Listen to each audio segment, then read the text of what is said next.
to recording. Okay, yeah, so the blue screen is on our, this is actually for the 115 class. So I know that you guys are, whoops, there's my, there, I better start my camera. There, now we're all fired up. Not that you guys need to see me, I guess. For me, though, when I'm in Zoom meetings with people, it kind of makes it feel like a little bit more of an actual discussion when you have people at the other end of it. So even in our class or even in our meetings for school, there's a lot of people that just have their, there's somebody else joining the room. There's a lot of people that just have a picture. Yeah, we're missing, so this would be, I don't know, maybe people are just getting Zoom burnout. I totally get that. I mean, we've kind of got the, we've got 17 people, which is a pretty good number, but you know, there's more like 25 people in this class. So we're missing a fair number of people. I do appreciate you guys taking the time to join us for these Zoom sessions. I mean, for me, this is, I didn't shave this morning. I will give you that. I did take a shower and get dressed and get out the door. Tried to get here early. It didn't work out that well, but yeah, I guess, you know, it's a good way to try to get connected a little bit for us, as you know, in a classroom. And we're going to be doing this for winter quarter. I am hopeful that maybe by spring things start to turn around a little bit. This is such a strange time for everybody, so I do really truly appreciate you guys taking the time to Zoom in. And if you've got a camera and you're willing to turn it on, that's great. It makes it seem like there's another person at the other end of the computers there, but if you don't, that's okay too. So last class period in the 9 o'clock, we did this little breakout session, and it worked pretty well, I think, to just a short time. For today, though, we're going to look at the, I got this in the wrong screen there. Okay. So again, for the software class, we have this assignment that's sitting there. The person in the waiting room.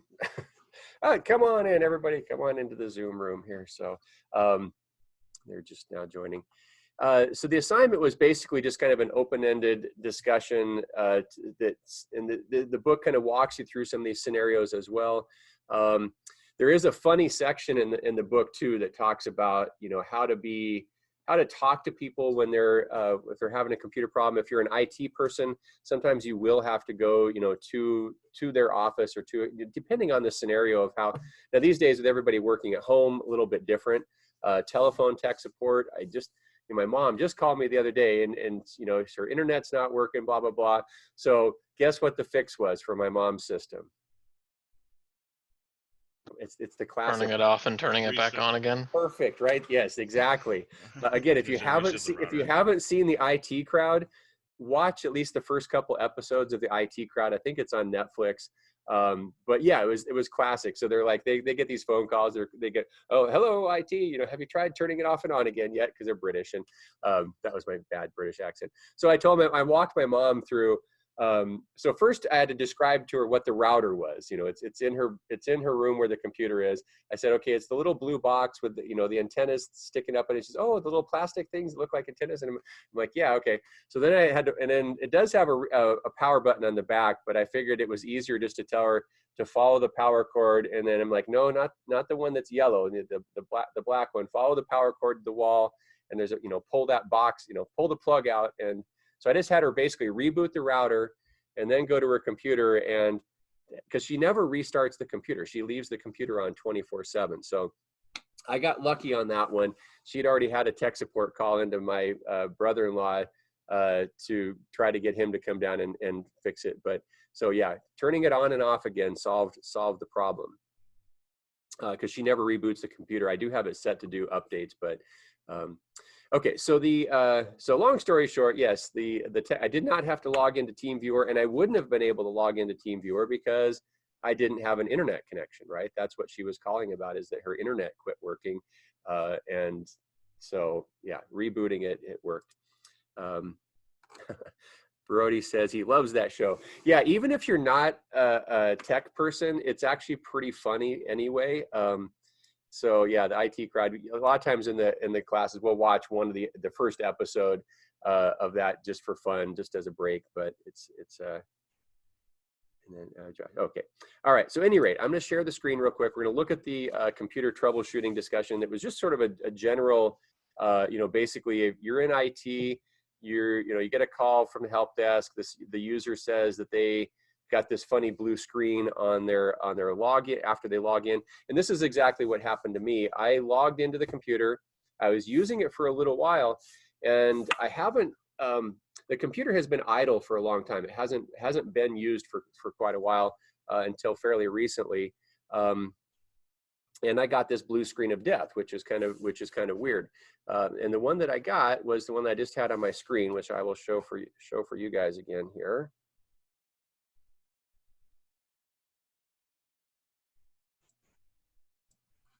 If I can find that, I just had it.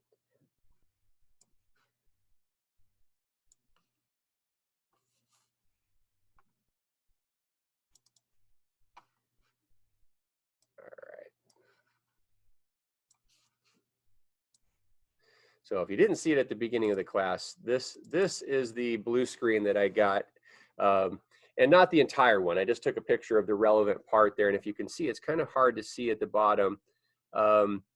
It says stop code driver IRQL not less or equal, and it says what failed, and then that says ndis.sys is what it actually says at the very bottom. It's a little hard to see that. I actually did try scanning the QR code. There's somebody else in the waiting room here. Just a second. Should we let Trenton in today? Sure, why not?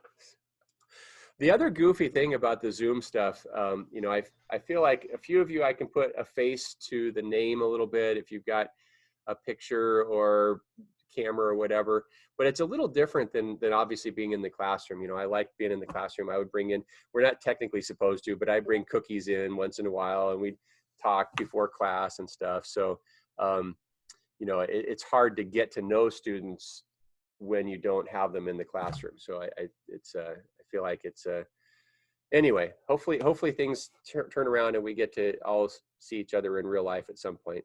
Okay, so the blue screen, I did the QR code. If you're not, I know you guys probably know this, but it's called the QR code, the little square doohickey with all the so you can take your phone and you can scan it in. There's apps or even just the phone app on most of them will read that, and it takes you to a website, which is less than useful.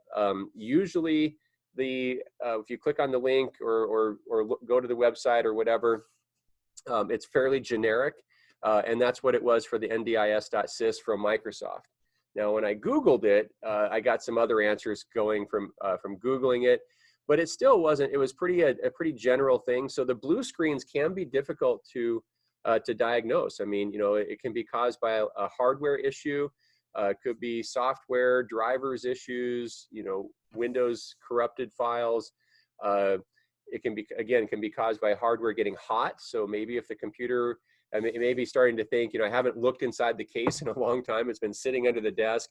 I probably should open up the case. Maybe it's got a bunch of dust bunnies that have collected in there. It is liquid cooled, and so it should stay relatively cool. Unless my worry with liquid cooling, and this is for hardware and software, is that there is a fan that blows on the radiator, but then there's also a little pump that circulates the liquid through the radiator. And if the fan fails, you can see that the fan isn't running. I guess that, if you take the case off and the lid off, you can see that. But my worry is always like, well, what if that little pump fails, like the water pump on a car? Well, if your fan belt breaks and all of a sudden the water pump's not pumping water, car gets hot. Same thing with the computer. So you can monitor temperature as well, but it's always, I think that Microsoft should have a temperature gauge right in the corner of Windows and have it, it shouldn't be a third-party add-on to download and install a little application. You should have a temperature gauge sitting right there and a fan speed monitor, something that's saying, hey, the fans are turning. And those are things you can add onto a computer if you're curious about monitoring that. There's one called Speed Fan, and Specky does that, and some of these others, and you can have them in the toolbar. But all right, so the little discussion thing we had was basically to see this. If you're still on the screen here, it says, for these discussions, you're assuming that you're working on a regular desktop computer. It's running Windows 10, hence the blue screen. Now Windows 7 got blue screens as well, but they looked a little bit different, but the same idea. You've had something that has caused not just a program to lock up, but Windows has crashed. I mean, there's no hitting Control-Alt-Delete and doing anything with a blue screen. You have to shut down and restart the computer.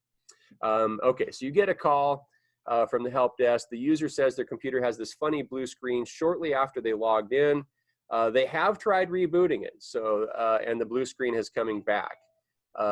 Now, in many cases, if you reboot it, sometimes that's a one-off deal, and maybe life is good after that. So somebody else is in the waiting room there. All right, so what questions would you ask the user, and what possible solutions to this problem can you think of? So this is on your discussion thing. I've only had a couple people post anything yet, so you can see what they've posted. Once I actually think I set it so that you can't see what they post until you post something. Is that how you guys are seeing it when you log in? Or yeah, I'm assuming you guys are looking at Canvas once in a while. You should probably look at Canvas fairly often, and if you get something that pops up in your email that there's been an announcement or an assignment or a post, log into Canvas and check it out. So I've only got a couple people that have contributed to this, but I'm hoping that we get a little bit more. And what I was thinking of having you guys do today is, if you want to brainstorm a little bit with each other, I can put you into discussion groups like we did in the 9 a.m. class, and you guys can ask each other questions. And so pretend like you guys can take turns, or just kind of be a free-for-all of, what questions would you ask somebody? And in the book, it talks about like not making them feel bad, like they just did something wrong. Like, what did you, basically like, what did you do to it? This was working fine yesterday, and now it's getting these blue screens, right? So the whole classic IT. Did you guys see the link I posted to the SNL deal? Anyway, Nick Burns, no relation to me. It's Nick Burns, the computer guy. If you haven't seen those, I posted a link on those too, like how not to be what not to do as the computer nerd. But okay, so if you guys are up for it, we're gonna try. This is a little bit different group here. How many people do we have in our? So that's the question. That you guys can log into Canvas and you can see it.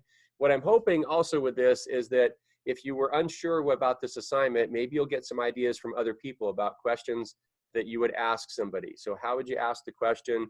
What types of questions would you ask them as maybe follow-up questions? It's fairly general. You can use the blue screen that I had. They can say, hey, I got this blue screen.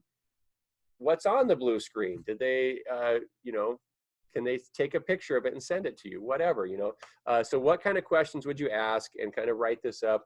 You can take notes while you're in your breakout session, or just kind of remember maybe what people are talking about. And hopefully we get a few more responses, because right now I think I've only got, how many people have played this game here yet? 1, 2, 3. I've got 3 responses so far on this discussion forum thing. And I think I put that it was due on the 20th. Yeah, so, and I can extend that if we want to, but this shouldn't take that long. So I'm gonna put you guys in breakout rooms, I guess, whether you like it or not. So maybe about, let's see, how many breakout rooms do we need? This is actually kind of fun here. So we'll assign you guys to 1, 2, okay. So I put you in breakout rooms with about 4 people in each one, maybe 5. Let's see here. Is everybody here today, or is anybody logged in and just pretending to be here? I guess that's a dumb question, because if they are, they're not going to answer. It still reminds me of the Cartman on the South Park, where he sets his phone up, he takes a picture of himself and like sets it up there where he's frozen, and she's like, oh, I guess you're audio only now, Eric, and he's like, and he leaves, and he's got his little picture set up there like his internet's all frozen. So anyway, I'll get you guys going here so you can have a little discussion, free for all, whatever. We'll call this well, when you guys feel like you finished discussing, you can start leaving. Otherwise, I'm going to leave you in the breakout room for maybe about 10 minutes, not too long. And then we'll come back and hopefully have a little bit of a discussion about the troubleshooting exercise. And then this will give you something that you could type in to the discussions on Canvas. All right, we'll go ahead and go create rooms here. And you do have to like click to join it down in the bottom.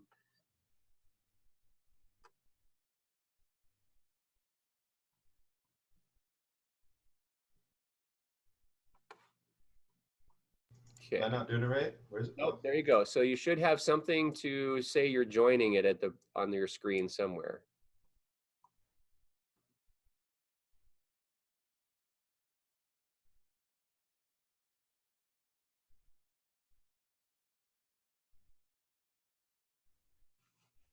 I think is there a button on the bottom? There you go. So click that you're joining a breakout room.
You guys are back already. It wasn't that hard. Okay. Yeah, and you were actually one of the people that have posted already to the room. So what I'll tell people is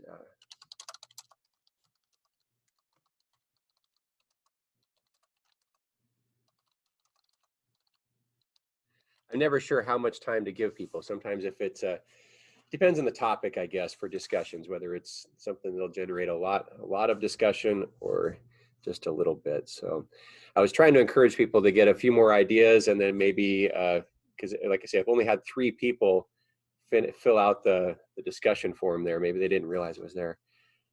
I don't see it on the 110. 110 doesn't have it, right? No, it does. It was just in the the 115 one. And most people are in both, but I think you're just in the 110, and then there's a couple people that are in the machining program that are only in the 110. So yeah, this shows up under the discussions under, still a good discussion for either class, but shows up under the 115 one. Okay. Yeah, we'll wait just a couple more minutes. So did you guys come up with any other questions that you hadn't thought of from talking to other people? Not really. It's pretty self-explanatory. Devin was talking about backing or taking their data off of their disabled machine and using Linux or something just before you start screwing around with it. Oh, yeah, depending on how far you get into it, backing up the data would be important. So we'll, these are good questions. Go ahead. Doug mentioned like asking what they were doing right before it happened too, which is really key aspect. Because yeah, they could have downloaded something or whatever happened. Yeah, and that's one of those questions you have to kind of ask in a nice way, like kind of hint around, you know, well, what applications were you using or what were you doing? Not like, okay, what did you do to cause this? Why are you the problem? So, all right. Okay, I'm gonna check this in. Go ahead. I had someone call in the other day and they were wanting the I don't know how they put it, but they wanted to be able to send out an email and have the other person's inbox get it, but then they want to be able to retract that email as well. Oh. And I was like, you want to be able to pull it from the individual's email as well. And they were very solidified that they had done it somewhere else before. I was like, I don't know. Mike had mentioned doing a stall email. So it like sits in her outbox for 5 minutes or so, and then she can like cancel it or whatnot happens at that point, you know? Yeah. It was weird. I'm not sure whose mic is not, what we're getting on the. Oh, Mike, sorry, from IT. No, I mean, there's background noise. I'm not sure which, it's fine. I'm not sure whose it is. Yeah, with email, some of the email programs do have this option, but it's within a fairly short period of time. Like within a couple minutes, you can delete the email or retract it, but it's a really short window. It's not like you could do it an hour later. Right. So it's like basically if you were, I don't know, getting all angry and you're like, you send out the email to the boss and you're like, oh no, what did I just do? I'm going to lose my job. You have this like delete option or something. But I think even Gmail might have that option in Gmail. Well, and they do. It's almost like scheduling an email, but still, the other person wouldn't get that email. It would never show up in their outbox because if it hits their outbox, I can't delete it. Yeah, so it's not after. Okay, I thought this was after I've received it. You can just start pulling email out of my. That's what the person was wanting. Yeah, that's what the person was wanting too. And I was like, I don't know. I don't know if I can do that. Yeah, they were probably hoping that there was maybe a way that could be done. I don't know. So, here I'm gonna pop in on the other breakout room. We've got one person just like stuck in the breakout room. So we're gonna see here. Okay, so I'm going to go ahead and end the breakout sessions if that's okay. We've got, I think most people they've all kind of come back to the main one. I'm not sure if you guys are able to, if you figured out how to do that. So, okay. Wait, what? Oh, we're going to go back to the main room here. So. Oh, I don't see anything. Like that's really cool though. Yeah. What's your channel? It's called Fang and Claw Hobbies. How do you spell it? I'll put it in chat for you.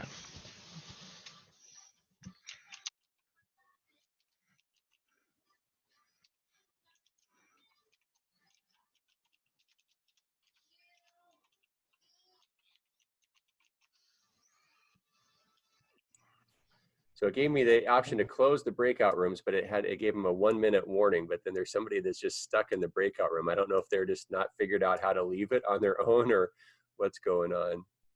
There should be an option to like close breakout rooms like immediately, but all right.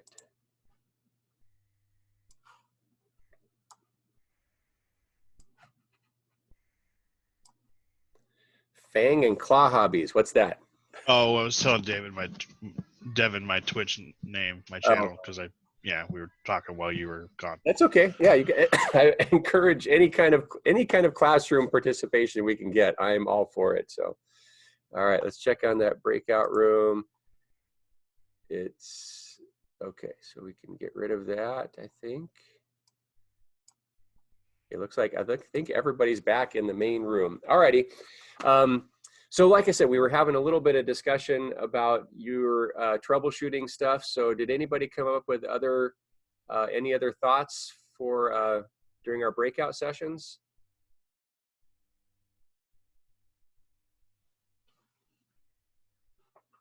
So what kind of questions were you asking them? The person that's computer's got the blue screen.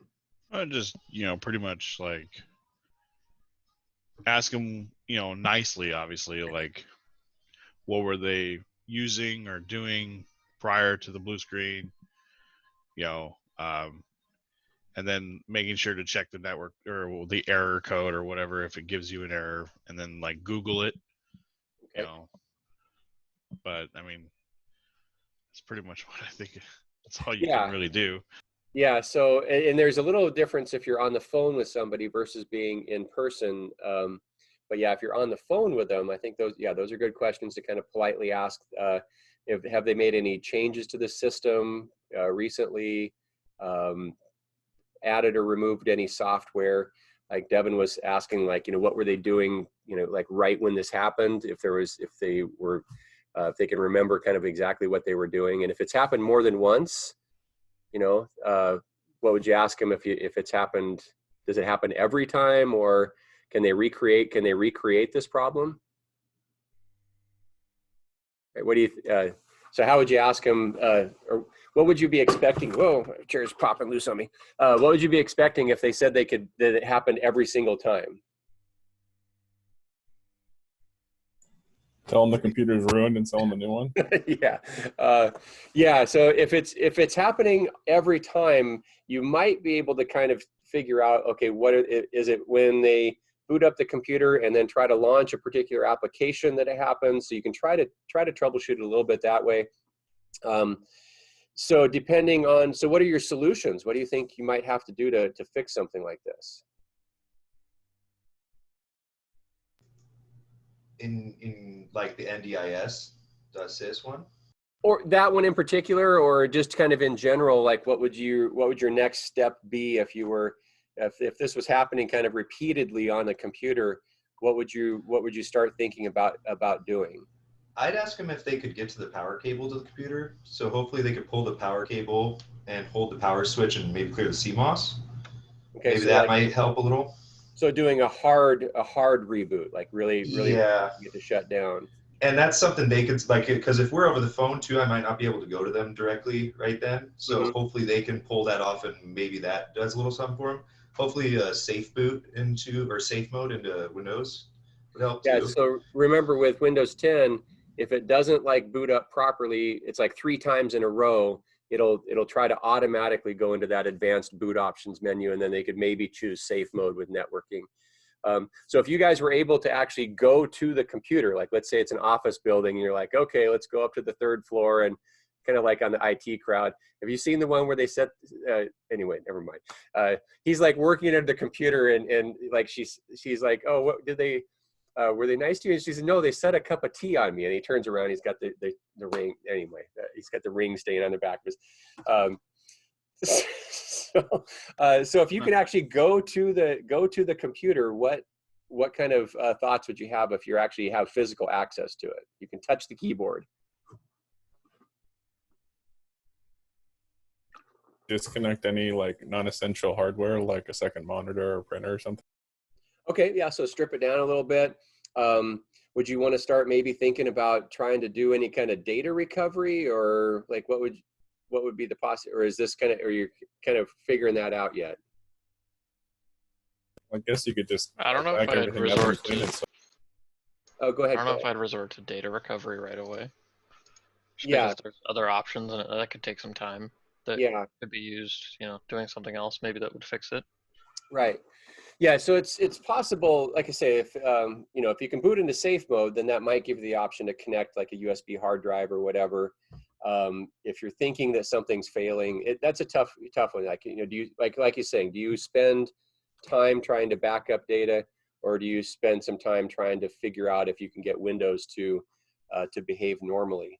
Honestly, it's sorry. Oh, no, go ahead. I was gonna say, honestly, it's like, it's like fixing a car. You start with the least expensive version first, or the least time intensive thing first. Yeah. So and then work your way towards time expensive and the price. Yeah. Right? Yeah. Unless you know the problem, yeah, it's usually good to do that. I always get into data backing up decently quick, just the sheer fact. Even if you start doing recovery tools with Windows, it scares me to go back. Let's say it was the last time they did a backup a few months ago or something. So I think having a system set in place already to have constant backups would be nice, especially in an office setting. Maybe having it imaged onto a server as well.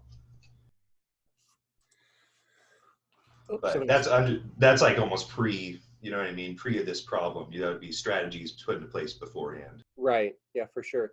Now, one thing to think about too, just as in terms of doing tech support, is if you're in kind of a network environment, like let's say this person's, if they're at home, that's one thing, or if this is a personal computer. If they're at, like a business or a school or whatever, a lot of the times the way computers are set up is that, the computer itself is part of the network, and then that user's data files would be stored on the server. So, they'll log in and, we've got, Active Directory running and all that good stuff. And so the computer itself doesn't have a lot of stuff on it besides Windows and maybe some applications that are installed locally. But hopefully like the My Documents, My Pictures, all that stuff is hopefully on a remote location. So so that would help, right? That would help in trying to figure out, what do you want to do with this thing? You could just bring them another computer if you really had that option. But if it's a personal computer, then you might start asking them, hey, do you, have you backed up stuff lately? Do you have pictures on there and stuff that you need? Right. And that's what I think, yeah, because it's almost, what angle are you come from? Because at the school, we jump to hardware almost immediately. We don't question any software because it's always going to be imaged. Assumably the software is always working on that end. So we start troubleshooting the hardware before anything else. It's actually kind of drastically different than if I were to go to someone's computer at home or something. Right. Yeah. Because you have, so in the network environment, they call that, there's a couple different stages to it, but you've got something like maybe a roaming profile where, the user can log in and pretty much their entire user experience can follow them from computer to computer. So it includes their desktop folders, all their personal documents, all that stuff. So roaming profiles, or even just having the, what they call folder redirection. So the folders that they think are on their local computer are actually on the network. So when they save something to the My Documents folder, it's actually linked to a folder on the server. And cloud computing is moving that direction as well, where somebody would have a computer and then all of their documents and everything like Google Docs or Office 365, all of that stuff would be on the cloud, right? The joke about the cloud is that it's just somebody else's computer, right? But that's great. It's offloaded. So that helps with the troubleshooting part of it. As Devin's saying, you could move to trying to figure out, do you have to re-image this computer? Windows has the option to do this. In the software book, they're talking about it's being a refresh. Windows 10 has got the recovery console.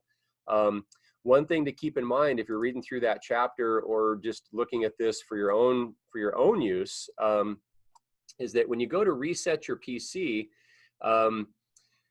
you have to think about what is that actually going to do. You've got the option to, is it going to think about it for a second? It's going to keep your files under one of the options, but you do need to think about applications. So if it's resetting Windows, it's resetting the registry, which means that that applications that are installed are no longer going to work if it changes the registry drastically, right? So games, any applications the user has, that's going to be a huge one, right? So this is sort of the nuclear option, just short of doing even if you had a recovery disk. How many of you have made a recovery disk for Windows? Okay, so that's under this. If you type this, that's under this option here. It's saying create a recovery drive. Okay, so if you don't have, if your computer did not come with, we talked about this quite a while ago when we were making the boot up flash drives and stuff. But whoops, it's next screen here. So it says, even if your PC can't start, you can use a recovery drive to reset it or troubleshoot problems. If you back up system files to this drive, you'll also be able to use it to reinstall Windows. So this is one way that you can create a reinstallation drive that would be able to, because ultimately, if you're getting blue screens a lot, it could be a hardware issue, or it could be that, Windows, depending on what the error message was, maybe Windows is corrupted, or you've got problems that are more widespread, and resetting or reinstalling Windows might be like the final option, right? Did anybody Google the ndis.sys? Yeah, I put a link in the Discord. Okay. Yeah, I Googled it when I had the problem on my computer, and if I'd rebooted a couple times, maybe, sometimes that can help solve stuff, running updates. That one in particular said it might be related to drivers that possibly like were out network of date. drivers. Yeah, so what I did is I went into the Windows device manager and told it to look for new drivers, and then it kind of gave the option, do you want to look on the internet and blah, blah, blah. And so, so it looked for mostly the Windows system drivers. And so it did some drivers updates, and it hasn't had the blue screen again since then. I didn't go out and specifically, so like some of them were up to date, like for the NVIDIA graphics card, those drivers were up to date. But it had a list of some other Windows system drivers that it had found, and I just randomly, I was like, all right, that's fine. Let it try to update the drivers. And so far that has stopped the blue screen from coming back, or it was coincidental and the blue screen wasn't going to come back anyway, and so we never really sure.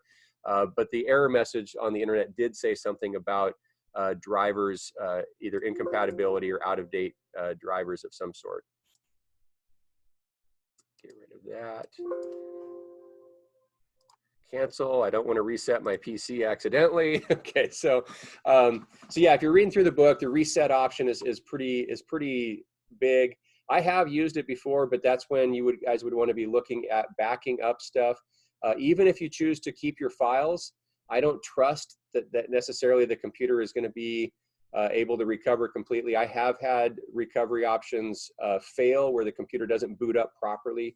Even though it tries to go through it, it's kind of sitting there and you get that little spinning icon forever, and it doesn't do a system recovery or refresh like it's supposed to. So you guys that were talking about backing up stuff, there is a certain point where you're like, okay, yeah, maybe I should start backing up data. And if you can't get into Windows to do that, that's when you're looking at the bootable options. So like you guys that were talking about booting off of a flash drive, maybe a Linux flash drive. It lets you see the hard drive of your Windows computer, copy the data, or you can physically take the drive out of the computer if you can and connect it to a USB device if you have one to do data recovery that way. Or you could plug this drive into a desktop computer. So you could just, if you have a desktop that's got an extra SATA port, an extra power connector, take your hard drive and physically out of one computer and put it in the other one. You don't have to screw it in or anything. You can just kind of leave it sitting there and access the data that way. So there's sort of a tiered level of options depending on how likely that computer is to be non-functional. So, okay. So did you guys find the breakout rooms to be somewhat useful? Kind of fun to talk to other people, maybe? I don't know. All right. And we could do more of that kind of thing if there's some topic that seems to be, wanting, because how many people do you think in the breakout room is a good number? 3, 4, 5, 6? 3 or 4, not too big. Yeah, 3 choices. Okay. Yeah, and I did give you the option to share your screen, although you probably didn't need it for this activity necessarily. But so once you're in the breakout rooms, that's a good thing to practice, is sharing your screen so that other people can see it. And then I'll usually enable that or have that enabled under the settings here. I can change it so you guys can, it's under the security settings, but I can set it so you guys can all chat with each other or share screen. Okay, so just as in terms of a little bit of just a heads up, for both classes, you guys have quizzes that are hanging out there. Also, for the 115 class, you've got that article, that discussion thing that we just kind of went over. So try to type something up about that, what you discussed today. You can use the ideas that we've talked about as a big group and as the small groups to kind of flesh that out a little bit. If you've already posted something and you want to add to it, I think it does give you the option to edit it maybe, or you can even post a second article. But I believe the way it's set up is that you can't read what other people have posted until you post something to the discussion. And then you can see what other people put there. The idea with that is that in, like, say, an English class, it prevents people from reading everybody else's responses and just plagiarizing them and posting that again, right? You get the same response over and over again. So, all right. So the computer build assignment, that's out there a ways. That's not due till December 1st. That's for the hardware class. I broke that one up a little bit so that you can upload the document file or the docx file, and then there's a discussion thread as well. So in the discussion thread, you can just copy and paste what you chose, and maybe it's curious to kind of see what other people are choosing for their hardware builds.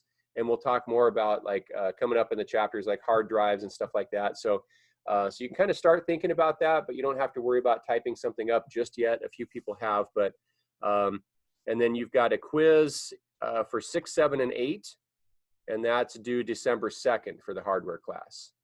So I think there were a few people that were like me that were procrastinators. We were talking about this yesterday.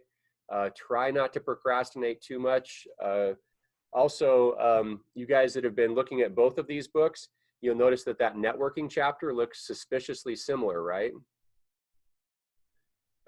Whoever wrote these books, there's a small networking chapter in both books, and it's like identical. The two books are supposed to be used together, but whoever wrote the book did not spend a lot of time on that chapter making it different.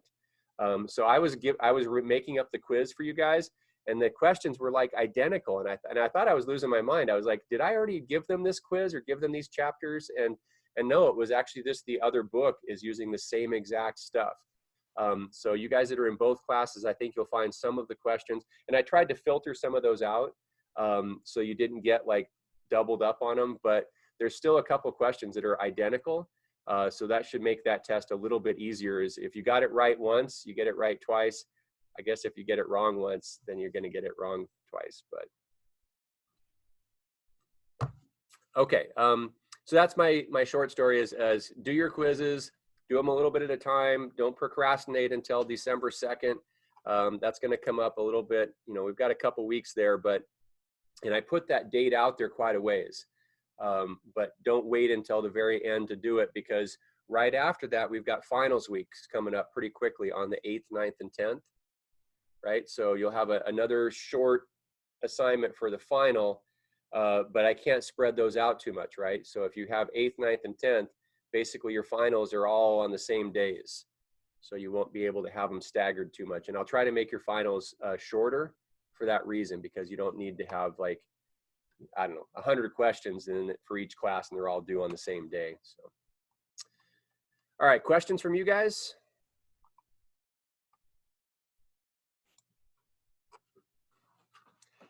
No. How many hours would you let the Windows circle screen go before you call it quits? That's my question. That is a good question, because sometimes it'll do in fact, the computer in my living room that's hooked up to the TV, it did an update and then it rebooted. It says your computer might be rebooting a couple of times, and then it got to this point where it says don't turn it off, we're getting things ready or whatever, and it was like at 0% forever, just sitting there. And I'm like, okay, and I get frustrated with it too. It's like, okay, and then slowly the percentage started increasing, but yeah, it's terrible. Like at what point do you try to reboot it and hope it recovers? So yeah, scary. Yeah. Yesterday, my computer I was watching Twitch and I had Steam open, and all of a sudden, out of nowhere, my entire computer locked up. I couldn't get into control panel or anything, and so I rebooted it, and I tried to recreate it, and I was checking temperatures, and but when after I rebooted it, like my login was taking forever, and I was like, why? Question mark. I couldn't figure it out. Yeah, sometimes when mine takes, like if I reboot the computer, depends on how you have your updates set. Sometimes I have updates to say that they're downloaded, and then it'll give you a choice to download and install. Sometimes I've found that when it's taking forever, it's actually that it's doing some sort of update in the background, and usually it'll tell you. But yeah, it's weird. And I'm not a big fan of Microsoft's this continuous update things where they happen all the time. You can go in and manage them. But if you let a computer sit for a while, when you plug it back in, there's all these updates that are pretty much stacked up that it wants to do. It updated over the weekend at the college, and they uninstalled Active Directory with this update. So we had to reinstall it on all our computers. Oh, that's bizarre. Yeah, I know there was a whole thing on Windows 10. I'll see if I can find it too. But yeah, Microsoft is struggling with some of these latest updates, causing some additional problems with Windows 10 specifically. So I think they had Exchange had an outage for I don't know, like a half hour or something like that a few weeks ago. But I mean, 30 minutes or something doesn't seem like a long time, but for how many users? Yeah, if it's their Office 365 thing and it goes down for 30 minutes, that's a long time for a major, you think about like Amazon, if they go down for 30 minutes, how many orders that they don't have coming in or something. That's a lot of money that's being lost. So yeah, speaking of which, this computer's got a little icon down here saying it needs to restart to install important updates. So I haven't restarted this computer in a while. I'm not going to do it because chances are for the 11 o'clock class, it's going to still be sitting there spinning that circle. And that's why I've been putting it off. I'll try to reboot it when I leave today. So, okay, all of you, thank you for joining us today and then being willing to participate in the little breakout rooms. I'm hoping that that's kind of fun, or at least fun is a relative term. We have to kind of take our fun where we can get it. So hopefully, if we can come up with some other ideas to do little breakout sessions, I might have you do that again. But yeah, please focus on Canvas, get your quizzes done so they're not sitting there. That discussion thread, we might have some other small assignments, but we're getting kind of towards the end of the quarter where it's going to start going fairly quickly. We've got a break, Thanksgiving break coming up, and then all of a sudden it seems like it's December, and then finals week is going to be right there on top of us. So don't procrastinate like I do all the time. Get your stuff done. All right, we'll see you guys tomorrow, I hope. All right. Thanks, Dave. See ya. Thank you. See you guys.